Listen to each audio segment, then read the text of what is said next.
Hello everybody and welcome back to another video. So in today's video I'm going to show you how to test payments methods before going live in Odoo.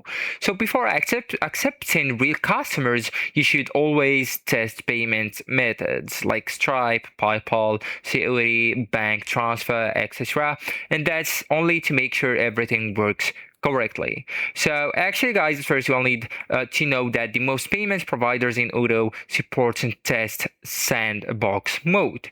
So actually guys, you will need as the first step to go into the website app right here, and then just go and tap on the configuration option. It's the last one at the top bar on the left side, and then just go with the payments providers here. Okay, so now this opens each provider, right?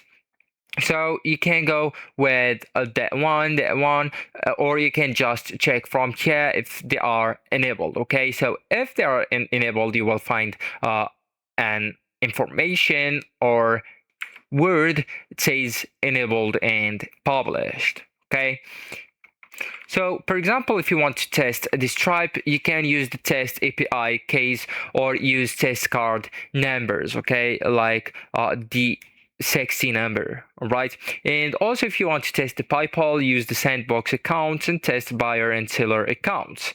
If you want to check out to test the checkout flow, do a full real simulation. So add product to cart, go to checkout, choose payments method like card, PayPal, bank transfer, cash on delivery, and place an order. So actually guys, that's it. This is the end of the video. Thank you so much for watching, and goodbye.